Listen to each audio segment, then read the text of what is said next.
Hi, welcome back, guys. This is your friend, the Momo Fanfics, back with amazing fanfiction. This is this series of What If Deku Had a Dragon Mutation Quirk. My name is Izuku Midoriya, and I live in a world in an age of heroes. These heroes have the abilities called quirks, and they protect the people from villains who uses their quirks for their own desire. Only about 80% of the people will be born with a quirk, and the rest of the 20% are born without one. Quirks start when a child in China was born had radiating light around its body. Soon after, quirks become the norm with schools and hero agencies popping up. I was 4 years old, eagerly waiting, as all kids do at the hospital, to a quirk specialist to check if I would manifest a quirk. Well, young Midoriya, you should be able to get one as you don't have an extra toe joint, the doctor would say as he's pointing on an X-ray of my feet. Any idea what kind of quirk? Asks my mother, Inko Midoriya. The doctor spoke again. It'll be a mutation quirk, but only when Izuku starts to feel a strong emotion is the only way to activate it. If he doesn't, then he's effectively quirkless. My mother would try to hold back her tears. I'll become a hero, even if I can't activate my quirk, I would say with a smile. My mother would just give me a sad smile back. That night, as we got home, I watched my favorite video of a hero called All Might saving hundreds of people in a disaster scene with a broad smile as he does. That the kind of hero I would like to be, I would say to my mother, after which she hugged me, tears in her eyes. Now 5 years old, being bullied by Katsuki Bakugo, a friend who turned bully after noticing that I still haven't got a quirk to appear. Bakugo's quirk is explosions, self-explanatory. It allows him to secrete nitroglycerin-like seed from the palms of his hands and can ignite it on command, allowing him to create strong explosion. The more Katsuki sweats, the stronger the explosions become. Hey, Izuku, I'm going to start calling you Deku for now, meaning defenseless Izuku, Bakugo says. Now 14 years old. After getting humiliated in class for trying to go to UA's entrance exam by Bakugo, I was grabbing my notebook, my hope and dreams with some hero's information written inside, like their quirk and how they fight with it. Bakugo would then come up to me and takes my notebook from my hands. What that? A diary? One of Bakufo cronies would ask. Bakugo shows him, reading the words hero analysis. They two cronies behind Bakugo would start to laugh. Bakugo would then activates his quirk and burns the notebook, before throwing it out to an open window overlooking the courtyard. Bakugo then states, "Here's some advice, Deku. Don't try to enter UA, it's nothing personal, just trying to help you out. But hey, you could always go for a swan dive from the roof and hope to get a quirk in the next life." With those parting words, Izuku is left alone in the now empty school. Strapping on my yellow book bag, I would head to the courtyard to see my hopes and dream being fish food. "Give that back," I would say as I grab my notebook from the fishes. Taking his normal route under a bridge, Izuku is then attacked suddenly when a sludge villain came out of the sewers. "You'll make a fine meat suit," the villain would say as he wraps his body around mine. Struggling to free myself, I started to have flashbacks of my life. My mother worrying about me when a quirk hadn't appeared. Bakugo calling me Deku and bullying me for not having a quirk yet. It was then I heard a familiar voice shouting. Meanwhile, in the sewers, All Might jumps out, wearing his white shirt and green cargo pants. Seeing a boy in trouble, the villain he was chasing now has a hostage, All Might would shout. "There's no need to fear. Why? 'Cause I am here." All Might shouts as he punches the villain, activating one for all as he does. The punch made the sludge villain scatter to pieces. All Might then sees the boy faint from the aftershock of All Might. All Might would then lightly slaps the gray-haired boy's face, trying to wake him up. Back with Izuku, he feels that he's being lightly slapped on the face. I open my eyes to see All Might. "All Might," I shrieked, my fanboy side showing. "I'm normally more careful when I'm doing hero work, but seeing as you're fine, I should get going to take this guy to the police station," All Might would, as he stretches. I have so many questions, and he's already leaving. Izuku would think to himself. All Might, I have a question, I would shout. Sorry, kid, but time is not a hero's friend, so I got to go. All Might responded, jumping as he does so. I would cling to him on his legs. All Might, I got something really important to ask you. I would yell as we're flying high up in the air. What the? Get off of me, kid, All Might says with surprise as he tries to shake me off. But if I get off now, I would break every bone, I retorted. Good point, All Might would say as he lands on a nearby roof. That was quite reckless, kid. Bang on the door a couple of times and someone will eventually let you in, All Might would say. I would then yell, but I got one question. This caught All Might's attention, and he turns back to me. If you don't seem to have a quirk, can you still become a hero? I asked. No, if you don't have a strong quirk, you can't become hero, All Might simply stated. He was about to jump, but then steam would appear all around All Might. I would gasp now, seeing some skinny-boned blonde person in All Might's place. Why, you're not All Might, I would to the man who was in All Might's place. The man would then explain to him that he is All Might. But after a fight he had with 3 months ago, he was badly wounded. He lifts up his shirt as he says this, making Izuku flinch. All Might then left from the door on the roof. I looked down to my feet, my dream of being a hero ruined. If All Might told me I can't, then why should I continue this futile dream of mine? Then an explosion went off near the shopping district. I would then subconsciously walk toward it, seeing a crowd of people with heroes up the front. I would then make my way to the front, trying to get a better view. What am I doing here? I would think to myself to see the sludge villain from earlier.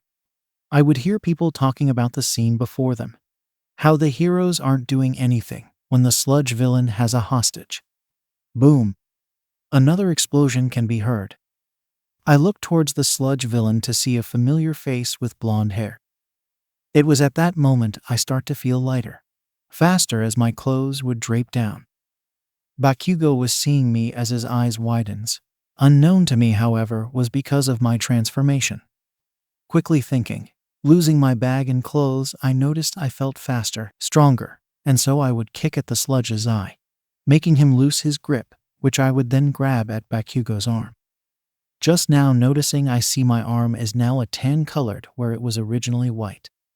Not thinking too much of it at the time, I pulled out Bakugo with strength I did know I had. Now holding Bakugo tightly pressing my body, I would hear a familiar shout. Now with All Might's perspective, as he enters the staircase, he starts heading down when he notices something. The soda bottles were gone. Looking everywhere, he would hear an explosion. A few minutes later, he is now outside, seeing the sludge villain had taken hostage and the other heroes not doing anything. He then cursed himself for being weak and useless until he sees a naked tan little girl with snow-white hair running in breakneck speed to the villain. She would kick at the villain, making him loose his grip from the boy he had hostage. Seeing that girl, with no clothes on for some reason, made All Might go beyond his limits. He would go into his buff form and jump across from the crowd and yells, "Detroit Smash!" I roared as I punched the villain into pieces again after the girl had taken care of the boy. Everyone then cheered as All Might had defeated the villain. It then started to rain, making them say that I had changed the weather with one punch. All Might then sees the girl he saw had passed out. From exhaustion, All Might thinks to himself. Now lying in a bed, Izuku opened his eyes to an unfamiliar room with dim lights above the ceiling. Izuku sat up and started to remember what happened. The sludge villain attack. Izuku saving Bakugo. Feeling stronger and faster. With those thoughts, Izuku looked straight ahead to see a mirror across the room, to see a small girl, tan-skinned girl, who looked like she could be 6 years old with snow-white hair and red eyes. I would scratch my head, which in the reflection from the mirror does too, surprising me. Don't tell me that's me, Izuku would ask out loud, and is shocked to hear his voice being more higher pitch like a small girl's. I gulped as I reached toward my midsection, and sure enough, nothing was there. Sighing, I would fall back on bed, thinking and remembering the time when he was 4 at the hospital to see the Quirk doctor. The doctor had mentioned a mutation Quirk making changes to the body, but turning me into a girl. Still racking my brain around my power and new appearance, and nurse would then come in shock as she sees me awake. The nurse would then hurry out to fetch someone, most likely, I thought. A couple more minutes, he came to my room. The number one hero. The hero who had told me that I couldn't become a hero without a strong quirk. All Might had entered, wearing the same white shirt and green cargo pants he was wearing during the villain attack. So, young miss, do you remember anything that had happened? All Might asks as he takes a chair and sits it next to my bed. I nodded in response. A doctor would then come in muttering to All Might about something. I could faintly hear them saying my name, which All Might then looks at me, curious. He hands All Might a photo, which I assume was me, as I saw a glance of green hair before All Might took the photo. All Might and I would discuss things such as of my awakening of my quirk, and him apologizing for what he said to me when we're on the roof. So, seeing as this is your new quirk, I think it's best that I would train you, at least until you go to UA, All Might said to me. You, training me? I asked hesitantly, like quite sure if I heard him right. He nodded in response with his signature smile.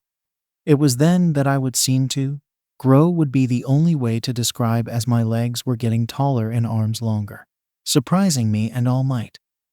I looked back to the mirror across the room to see I was a boy again, also noticing I outgrew the clothes which I had on when I was in the small female form. All Might then head out to get new clothes, which he returned with some clothes he had asked for the doctor for. It was a plain gray long-sleeve shirt and pants, which I put them on. A few minutes later, the doctor had returned and gasped as I was a boy again. He then examined my quirk. Apparently, I could be able to control my female form, meaning I can change into it on command. Secondly, if I focused hard enough, my skin would turn into dragon-like scales, making it more harder, more durable. Finally was the last thing I discovered with my quirk. I could grow dragon-like wings on my back, which I can make them visible or invisible. Oh, and I could only do these things in the female form. The doctor would then ask if I had any drawbacks. No, I would reply. The doctor then asks me if I could name the quirk. What would it be called? After some thought, with a smile, I said, dragon form. Before getting to leave, All Might would hand me his phone number, so he can train me. My mother and I thanked the doctor and All Might and left to head home. That night, my mother had made me my favorite dish, katsudon. Next day, I wasn't allowed to go to school, so I can train with All Might on how to control my quirk. We were at Takoba Municipal Beach Park. When arriving, I was in a custom green track suit, which can shrink with me whenever I turn into my female form. As we arrived, I noted the trash scattered around the beach. We'll be bulking up your strength for a bit, and in the future, a bit more control. We'll be clearing all the trash that's here, All Might would say to me as he walks up to me. All Might would have me going back to my female form and my normal form, training both sides. A few times All Might and I would spar once there was enough space. After a full month, Izuku had cleared the beach. After that training, Izuku would be going back to school for the next day. Now at school, I walked inside the classroom as a hushed silence fell over the room when everyone noticed I was back. I took my usual seat and waited for the teacher to begin class. I could feel an intense gaze fixed on when I saw Katsuki Bakugo staring at me with an intense gaze. Ignoring him, class would then begin. Couple more hours of school. I was packing my bag as school is now over until the ashy blonde boy Katsuki Bakugo walked toward me. We need to talk, Izuku, Bakugo would say, surprising me as he did call me Deku. With that, after packing my stuff, Katsuki and I was in the courtyard until he suddenly said, "Thank you," and he quickly left after that. Smiling, I would head home that night and study for the UA's entrance exam coming up. With 9 months of extra training and studying, Izuku had discovered he could turn into a small red dragon with yellow eyes and green scales on the tips. Izuku was getting ready as he's tying his shoes on to go at a entrance exam. His mother had told him how proud she was of him finally making his dream come true. With those words, I hugged my mother as I went to the entrance exam, thinking Izuku would ponder if he still go in as he is or turn into his female form, as it's stronger and faster than his main form. Guess I'll just go with the girl form, I would think to myself as I started to shrink along with my tracksuit that I had on. At the front of the gates, some bumps into me, making fall to the ground. I was about to do a cartwheel when I noticed I was just floating. I felt a hand tap me on the shoulder. I looked to see a brunette girl.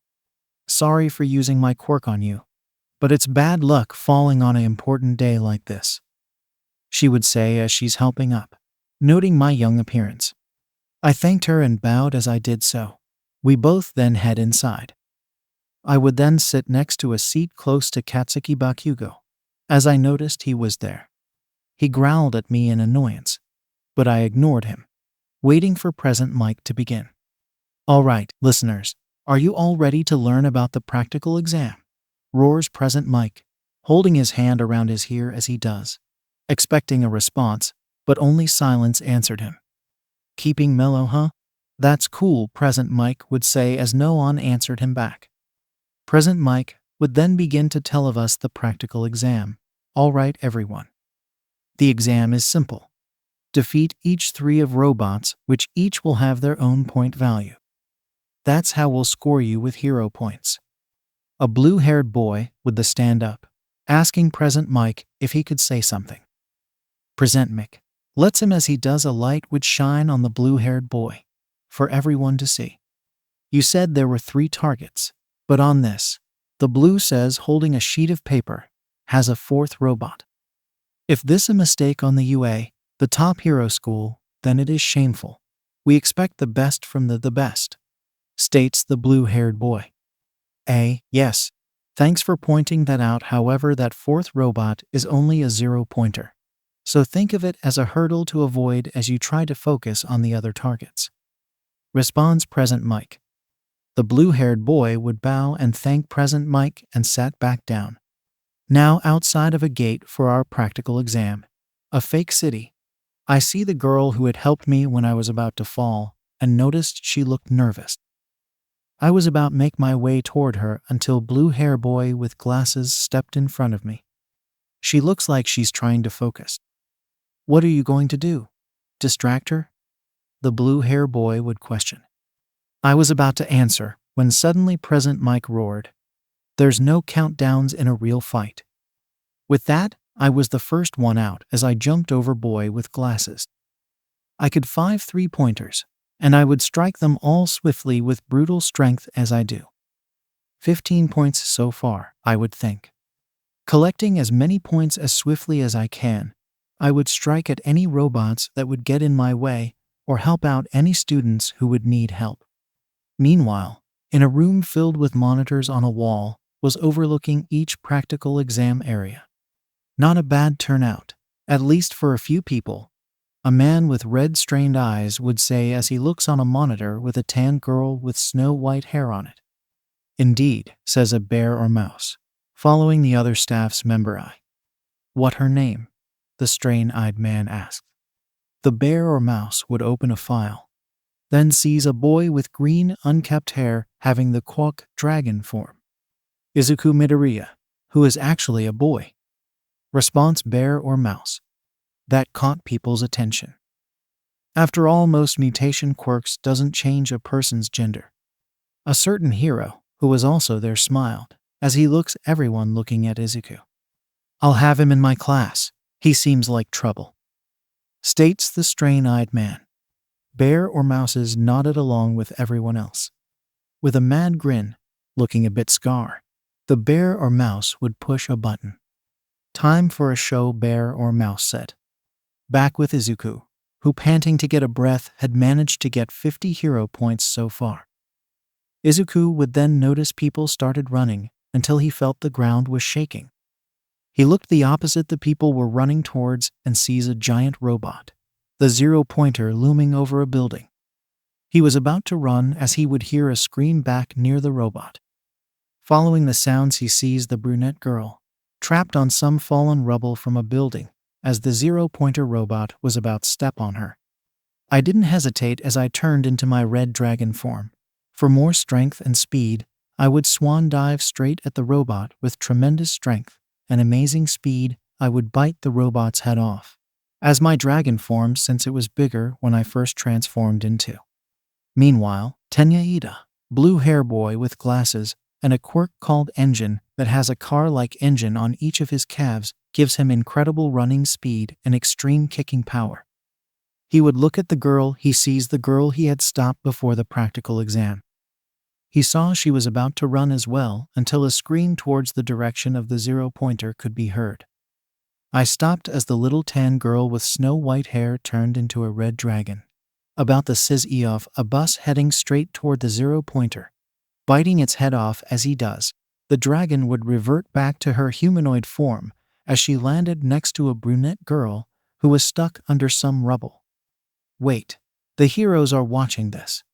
Does that mean that there were other factors I didn't know about for this exam?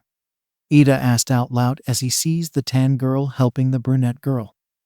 But of course, I would have do that as well if this wasn't a test.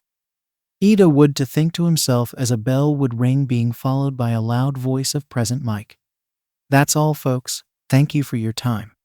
Please start heading home as you await your letter for UA. Now in the monitor room, everyone would watch the tanned Gil, who is yet a boy, turn into a red dragon about the size of a bus.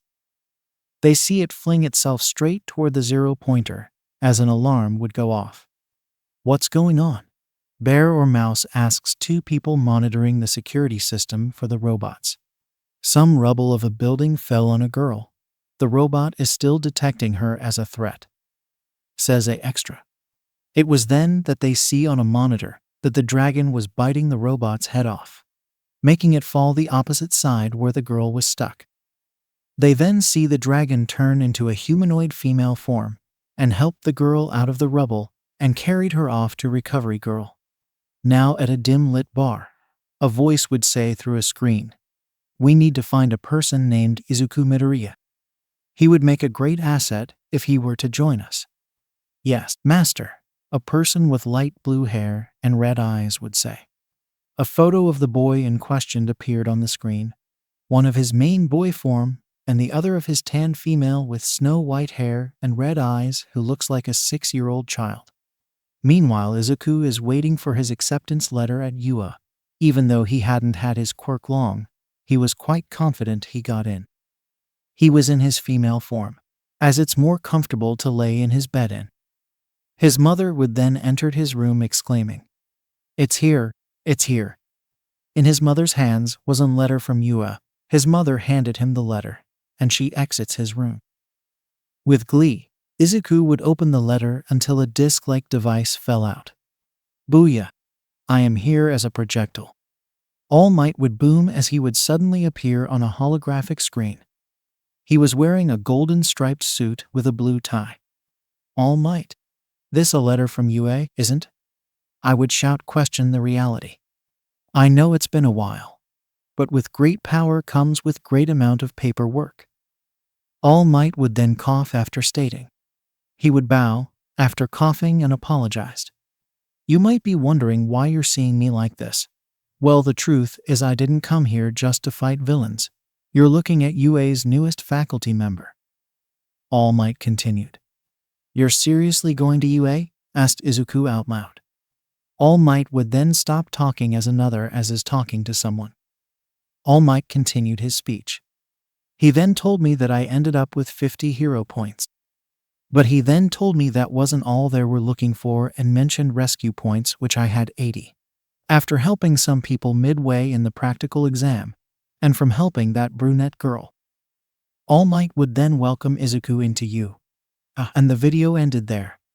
I shrieked, making my mom worry as she would enter my room again. "I made it," I would yell as go to hug her tightly. I was tying my shoes sitting close to my front door, still in my female form in my male a uniform which is a bit big on me. "I'm so proud of you," my mother said to me before I left to go to school. Now at the front gates of UA, I would gaze and would ponder on what events would lay ahead me. With those thoughts, I would head inside, looking for Class 1A. I eventually found a giant door that read, 1A. Now should I go in this form or my male form? I would ask to myself out loud until I'm pushed in by Bakugo, who is also in the same class as me. Bakugo would then sit down at a desk and would have his feet on the table. Ida then came in noticing me. "So we meet again. Let me apologize and introduce myself. I'm Tenya Ida," he would say as he holds out his hand. I shook it. But before I could introduce myself, a girl from behind Ida interrupted. "I know that white hair and red eyes. Thank you for saving me during the entrance exam. My name is Ochako Uraraka." They both would then notice I was in a male's uniform. "Didn't you receive a female uniform?" questions Ochako. I then introduced myself, and as I do, I turned to my male form, shocking both of them. It was then that a man in a sleeping bag would appear in front of the door. Everyone quieted down and looked his way. "It took you 8 seconds to stop talking. That's not fast enough," says the man in the sleeping as he starts to unzips it and gets out of it. "My name is Shota Aizawa. I'm your homeroom teacher," the man says as he's pulling out some PE uniforms. "I know this is sudden, but put these on and head to the field." Aizawa tells the class as he hands out everyone a PE uniform that. He then handed me a small uniform, meaning I would have to go to my small female form. Now outside, we're all gathered around by Aizawa. "Right. You'll be doing a quirk assessment. By this, you'll be doing a 50-meter dash, grip strength, standing long jumps, repeated side steps, and a ball throw while using your quirks. This is going to be fun," cheered a pink-skinned and haired girl, Mina Asido. A few other students agreed, which made Aizawa get tick. "So think this will fun, do you? Alright then, let's make this interesting. The person who comes in last in all of the courses will be expelled," Aizawa would say, shocking them all. "But it's the first day of school. It's not fair to expel some right on the first day," Ochako retorted. Aizawa then proceeds to tell them that life isn't fair. He then pushes his hair out of his face, showing a smile on his face. "So who's ready for some fun?" Aizawa would ask. Everyone did the same as in the original, except for Izuku, who got first place and Minta got last place. Aizawa would tell the rest of the class to get their syllabus and everything else as he drags Minta with his scarf to the principal's office. Meanwhile, overlooking the reporters at the entrance gate of UA was a villain in a black hoodie with his hood covering his light blue hair. He would smile as they would about to start their plan. Next day, the class and everyone else who was at UA was pestered by the reporters about how is it like to be getting teached by All Might. Izuku would end his female form and quickly dodged any reporter going up to him. He then noticed Aizawa. "Morning, Aizawa," I would say as I passed him. He responded back to me with a tired greetings of his own as he goes to the front gate to tell the reporters to leave as they're disturbing his students. Now at class, Aizawa tells them to pick a president and vice president. People then started to state a reason why they should be president until Ada then to put it to a vote. With 4 votes, Izuku is now president and Momo is vice president. Still in my female form, I was shaking for being nervous as Momo and I up front with the entire class. "How did this happen?" mumbled Izuku to himself. I sighed. "Well, might as well give it a shot," mustering up some courage. That was when the bell have ringed. Time for lunch. Ida tried to convince everyone to leave in a single file line, but that didn't happen as everyone hurries out the door. Now at a table with Tenya and Ochako, I would suddenly say, "You know guys, I'm not sure about being the president." Ochako and Ida tried to reassure Izuku that he was the right person for the job, for having the attributes a class president should have. They would then eat a couple more bites until an alarm was going off. Ida would then ask a third-year student what's going on. It's the evacuation, meaning someone managed to bust in, which hadn't happened in my 3 years here until now, answers the third year. As all the students tried to run, Izuku and Ida is pushed to a window to see the press outside. Izuku, understanding the situation, light jumps on people's head and onto the exit sign. Everything is fine. It's just the press. I would yell at the crowd, who had all calmed down. I started to think on how the press could even manage to get in with the security system until we were all back in class. When school was over, I asked if I could talk to Aizawa. After everyone had left, Aizawa and I were outside the classroom. "Well, what is it, Midoriya?" asks Aizawa. "Sir, I think that the press breaking in wasn't just a fluke. I think it might have been a distraction for possibly a villain attack," I responded. He then told me he would tell Nezu about it. Izuku nodded and thanked him before leaving the school grounds. Aizawa then heads to the principal office to see Nezu. He opened the door to see Nezu at his large desk. Nezu looked up, noticing Aizawa. "Hello, Aizawa. Please come in," Nezu as he pours a cup of tea. One of my students voiced his concerns about the press breaking in might be a distraction, Aizawa states. Nezu responds, "I think I can agree. I should call the police and extra pro heroes so they can look around the place. After all, the safety in our students is the utmost important."